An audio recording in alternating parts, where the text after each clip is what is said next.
Viewers welcome to e rickshaw man channel. Viewers আজি আমি খুব জৰুৰি বিষয় এটাৰ ওপৰত আলোচনা কৰিম। ই-ৰিক্সা থকা যিসকল ব্যক্তি আছে, যিসকলে ই-ৰিক্সা চলাই আছে, তেখেতসকলৰ মনত খুব সদায় এটা কনফিউজন আহি থাকে কি গাড়ীখনৰ বেটাৰী যেতিয়া বেকআপ নাপায় তেতিয়া কি গাড়ীখনৰ বেটাৰীবিলাকত পানী কিমান পৰিমাণত ঢালিব লাগে। বহুতবাৰ আমাৰ এনেকুৱা দেখা যায় যে গাড়ীখনত পানী ঢালাৰ পিছত ৩-৪ দিন এসপ্তাহলৈকে গাড়ীখনৰ মাইলেজ খুব কম দিয়ে। এইটো কিহৰ কাৰণে হয় আৰু পানী কি হিচাপত আৰু কেনেকৈ ধৰণৰ বাকিব লাগে, পানী বাকাটোৰ ওপৰতো বহুত গুৰুত্বপূৰ্ণ এটা ভূমিকা নিৰ্ভৰ কৰে। মানে পানীটো কি হয় কি গাড়ীখনত যেতিয়া আমি পানীটো বাকোঁ, গাড়ীটো আমি বেটাৰীটো কিনাৰ পিছত আমি বেটাৰীটোত এবছৰ হওক ১.৫ বছৰ হওক যিমান দিনলৈকে বেটাৰীটো চলি থাকে আমি বেটাৰীটোত খালি পানীয়ে বাকি থকা হয়, এচিড কেতিয়াও বাকা নহয়। পানীৰ ভিতৰত যিটো বেটাৰীৰ ভিতৰত এচিডো থাকে, গতিকে পানীটো যেতিয়া সদায় বাকি থকা হয়, পানীটো যদি সঘনাই আমি খুব বাকি থাকোঁ বা জোখতকৈ বেছি পৰিমাণত পানী বাকোঁ তেতিয়া এচিডটো বেছি পনীয়া হৈ যায়। যেনেকৈ গাখীৰত আমি পানী যদি মিলাই গৈ থাকোঁ, সদায় পানী মিলাই থাকোঁ, গাখীৰটো পনীয়া হৈ গৈ থাকিব। ঠিক তেনেকৈ এচিডটো পনীয়া হৈ গৈ থাকে আৰু এচিডটো যেতিয়া পনীয়া হ'ব তেতিয়া ই মাইলেজ কম দিয়ে। তেতিয়া আমি স্পেচিফিক গ্ৰেভিটি কমিছে বুলি কওঁ, যাৰ কাৰণে বেটাৰীটো আকৌ নি মেনুৱেল চাৰ্জাৰ দি আমি চাৰ্জ কৰি উঠাই তাৰ পৰা পানীটো অলপ ভাপৰাইজ কৰিব লাগে। পানীটো গৰম কৰি উঠলে পানীটো অলপ ভাপ কৰি উলিয়াই দিয়ে, যাৰ কাৰণে আকৌ এচিডটো আকৌ অলপ এচিডৰ থিকনেছটো বাঢ়ি যায়।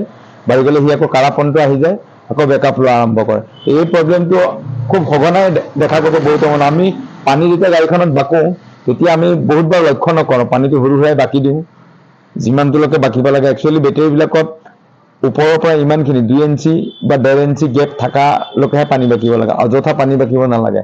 তাতকৈ বেছি কিছুমানে দেখা যায় পানী বাকি ওপৰেদি পানী ওলাই যায়। ওপৰত ইমান ধৰণৰ পানী বাকিলে এচিডটো বেছি পনীয়া হৈ যাব। গতিকে আপোনালোকে পানী বাকোঁতে সদায় এটা সাৱধান হ'ব। পানীটো প্ৰয়োজন অনুসাৰে পানী সদায় চাব যে কিমান গোটেইকেইটা চেলত সমানে পানীটো হ'ব লাগে। পানীটো গোটেইকেইটা চেলত সমানে পৰিছে নে এইটোও চাব। এইটো চেলত কম, এটা চেলত বেছি থাকিলে কম চেলটো ডেমেজ হৈ যাব, ইটো চেলৰ ওপৰত প্ৰেছাৰ বেছি পৰিব। গতিকে এটা চেল ডেমেজ হৈ মানে এটা চেলত 2 পইণ্টকৈ থাকে। আমাৰ 6টা চেল থাকে, 6টা খাপ থাকে, যেনেকৈ 6টা চেল বুলি কয়। 6টা চেলত এটা চেলত 2 ভল্টেজকৈ থাকে, গতিকে 6 × 12 ভল্ট থাকে আমাৰ বেটাৰীটোত।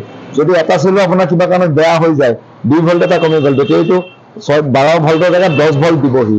গতিকে এনেকুৱা ধৰণৰ প্ৰব্লেমটো নহ'ব কাৰণে পানীটো বাকোঁতে সদায় সাৱধানকৈ বাকিব, জোখৰ পৰিমাণত পানীটো বাকিব। বৰ বেছি সঘনাই পানী বাকি থাকিব নালাগে, চাই থাকিব 15-20 দিন, 1 মাহ, কাৰোবাৰ 1 মাহো গুচি যায়। 1 মাহ মূৰত পানীটো যেতিয়া অলপ কমা যেন অনুভৱ হয় গোটেইকেইটা চেলত চাব, যিটো চেলতে কমা যেন হয় সেইটো চেলত অকণ বেছিকৈ বাকিব, বাকীৰ লগত আধা কাপ বাকি সমানে লেভেলটো পাৰিলে মিলাই ৰাখি আপোনালোকে যদি চলে বেটাৰী বেকআপটো সদায় আপোনালোকে বেছি পাব। আৰু 2 নম্বৰতে বেটাৰীটো চাৰ্জ যেতিয়া দিব, চাৰ্জ দিয়াৰ আগত গাড়ীখন দিনটো চলাই নি পেলাই আবেলি যেতিয়া চাৰ্জ দিব তাৰ আগত গাড়ীখন 1 ঘণ্টামান ৰেষ্ট দিব, যাতে বেটাৰীটো অলপ ঠাণ্ডা হয়। কাৰণ গৰম আকৌ আপুনি যেতিয়া গাড়ীটো দিনভৰ চলি থাকে বেটাৰীটো গৰম হৈ থাকে, প্লেটবিলাক গৰম হৈ থাকে, আকৌ তাতে যদি চাৰ্জিং লগাই ৰাখি গৰমতে আৰু বেছি গৰম হৈ যাব, পিছদিনাখন তাৰ এফিচিয়েঞ্চি কমি যাব তেনেকুৱা বেটাৰীটো। তেনেকৈ সদায় সেই কামটো সদায় কৰি থাকোঁতে এটা সময়ত বেটাৰীটো মাইলেজ কম দিয়া আৰম্ভ হ'ব, প্লেটবিলাক বেয়া হৈ যাব। গতিকে দিনটো গাড়ীখন চলাই নি 1 ঘণ্টামান আপোনালোকে ৰেষ্ট দিব। ৰেষ্ট দিয়াৰ পিছত গাড়ীখন ধুনীয়াকৈ চাৰ্জিঙত লগাব। ঠিক তেনেকৈ দিনটো ৰাতিটো যেতিয়া চাৰ্জ ল'ব গাড়ীখনে, সেই আকৌ চাৰ্জ লোৱাৰ পিছত বেটাৰীবিলাক প্লেটবিলাক গৰম হৈ যাব। গতিকে লগে লগে ওলাই লৈ আহিব, লগে লগে ওলাই লৈ আহিলে আকৌ বেটাৰীটো গৰম হৈ থাকিব, গৰম হৈ বেছি গৰম হৈ যাব, এফিচিয়েঞ্চি ক্ষমতাটো কমি যাব। তেতিয়া আপোনালোকে কি কৰিব কি ৰাতিটো চাৰ্জ দি আকৌ গাড়ীখন 1 ঘণ্টামান পাৰিলে ৰেষ্ট দি দিব, ৰেষ্ট দি পেলাই গাড়ীখন উলিয়াই আনি গাড়ীখন চলাব। গতিকে ভিউৱাৰ্ছ এই কথাখিনি আপোনালোকে খুব সৰু কথা যদি খুব মন দি চলে তেতিয়া বেটাৰীটো লাষ্টিং অলপ বেছি দিন যাব। আৰু বেটাৰীটো ধৰক বেটাৰী এটা সঘনাই যদি আমি বছৰৰ বেটাৰীটো 1 বছৰ ৱাৰেণ্টিয়ে থাকে, লাইফটোতো 1 বছৰ নহয়, তাতকৈ বেছি দিনেই যাব লাগে। কিন্তু 1 বছৰ বেটাৰী ৱাৰেণ্টিয়ে 1 বছৰ আছে, লাইফটো বেছি আছে।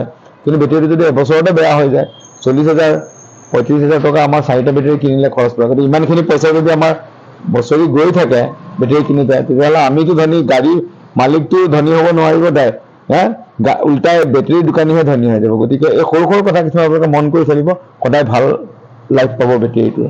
গতিকে আৰু বহুত কিছুমান কথা থাকে, আমি ভিডিঅ'বিলাকত কৈ থাকোঁ, আপোনালোকে চাই থাকিব। গতিকে ভিউৱাৰ্ছ পানীৰ সম্বন্ধে আজি এইটো কথাই মই আপোনালোকক ক'লোঁ, আৰু আগন্তুক দিনত আকৌ ক'ম, পুনৰ লগ পাম আপোনালোকক। Thank you viewers.